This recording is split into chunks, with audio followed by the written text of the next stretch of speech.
I wished I were dead, and if I'd kept my eyes shut, I could have almost touched the edges of oblivion. Every great story has to end, and that's true for Outlander, too. Even though it's been renewed for season 8, this will be the final season, wrapping up the epic romantic time travel saga based on Diana Gabaldon's best-selling novels. It's been an incredible journey, said Sam Hugan, who plays Jamie Fraser, in an interview with STARZ. Katrina Balfe, who plays Claire, added, "We hope we do you proud. And we hope so, too." As the final season approaches, fans need to know everything about Outlander Season 8. So, without further ado, let's dive in.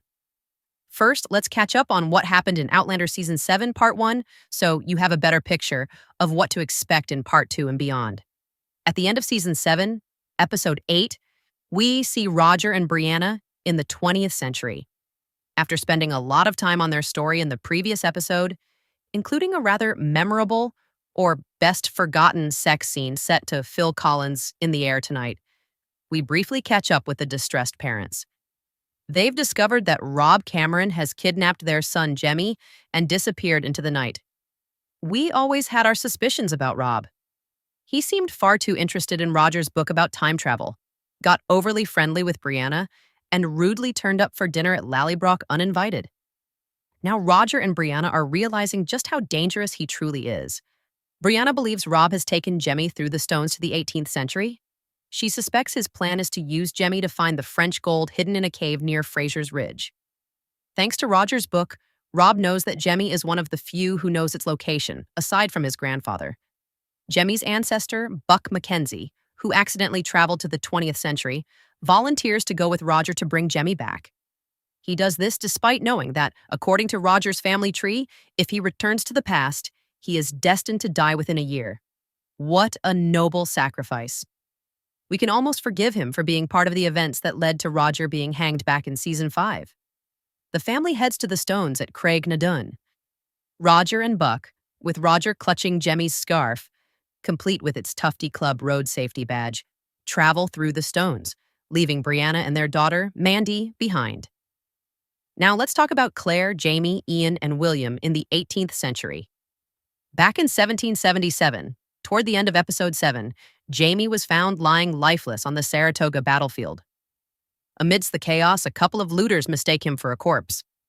But they get a shock when Claire arrives, fiercely defending her injured husband and driving the robbers away.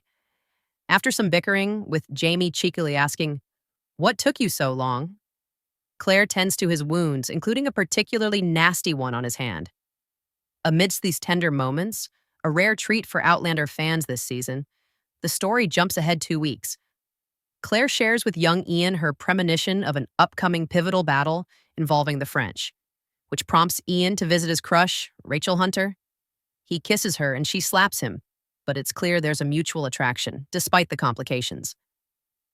Ian isn't a Quaker, and there's the looming threat of Archbug, who has vowed vengeance after Ian accidentally killed his wife. Meanwhile, Claire and Jamie encounter a soldier who leaves a strong impression on them, Benedict Arnold. Claire informs Jamie of Arnold's future betrayal, a revelation that deeply unsettles him. Fast forward to October 7th, 1777, the date of the Second Battle of Saratoga. Jamie's hand has healed enough for him to fight as a rifleman. Amidst the chaos, he spots his cousin, Simon Fraser, fighting for the British. Arnold orders Jamie to shoot Fraser, but Jamie, conflicted, only manages to knock the hat off a nearby soldier. To Jamie's shock, that soldier turns out to be his son, William. As the battle rages, Simon is fatally wounded, and Jamie, adhering to his Scottish roots, tradition stays by his cousin's side as he passes, leaving the tent's entrance open for Simon's spirit to depart peacefully. Later, Jamie encounters William at the camp and confesses that he was the one who shot at William earlier, offering his own hat as a gesture of reconciliation. Amidst these events, General Gates requests Jamie to escort Simon Fraser's body back to Scotland for burial, arranging safe passage for Claire, Jamie, and Ian aboard a British ship, away from the war's turmoil. Before their departure, Ian entrusts Rachel with his beloved dog. As Rachel travels to Valley Forge, she encounters Archbug on the road, setting up a potentially dangerous encounter due to Ian's connection with her. So, how does episode 8 of season 7 set the stage for part 2? Well, with 8 more episodes to come in season 7, there's plenty of unresolved drama. The immediate question revolves around Jem's whereabouts and whether Buck and Roger can rescue him from Rob Cameron's clutches. Meanwhile, Brianna and Mandy are left grappling with their own challenges across time. For fans of Diana Gabaldon's novels, many of these events will be familiar from an echo in the bone, heightening anticipation for further twists and turns. The return of Jamie, Claire, and Ian to 18th century Scotland promises more drama, especially with characters like Jamie's sister, Jenny, now portrayed by Kristen Atherton. Other familiar faces are set to stir up trouble and memories, with casting announcements teasing appearances from characters like Luger Fraser and Gillis Duncan in flashbacks. The second half of season 7 is shaping up to be just as intense, if not more so, than the first. Fans, brace yourselves for what's to come in this epic continuation of Outlander. Although specific details about season 8 remain under wraps, Diana Gabaldon has hinted that the final season will predominantly draw from her 9th book, Go Tell the Bees That I Am Gone. This installment in the series promises to once again test Jamie and Claire's enduring relationship against the backdrop of the American Revolutionary War, which threatens to disrupt their family's peace.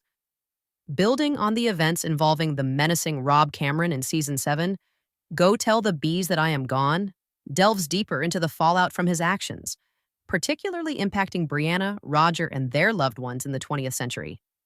The novel also explores their growing concerns about potential new threats and conspiracies targeting their family. With STARZ confirming that seasons 7 and 8 will bring Claire and Jamie's love story to its epic conclusion, it's certain that Katrina Balfe and Sam Hoaghan will reprise their roles as the beloved Outlander characters. Season 8, focusing on Go Tell the Bees That I Am Gone, will likely feature Sophie Skelton as Brianna and Richard Rankin as Roger, given their crucial roles in the unfolding drama. However, Tobias Menzies has confirmed that he won't be returning as Blackjack Randall in season 8, marking a shift in the cast dynamics. As the series approaches its conclusion, fans can anticipate seeing how the characters navigate the challenges posed by the American Revolutionary War and the personal trials that continue to shape their lives. As the series adapts this pivotal book, the extent to which the showrunners take creative liberties will determine how closely it follows Gabaldon's narrative. Nevertheless, viewers can expect season 8 to delve into these significant plot points, further complicating the lives of its beloved characters amidst historical tumult. And that wraps up today's discussion on Outlander. Thanks for joining in, and we'll catch you in the next video. What are your thoughts on the upcoming seasons focusing on Go Tell the Bees That I Am Gone?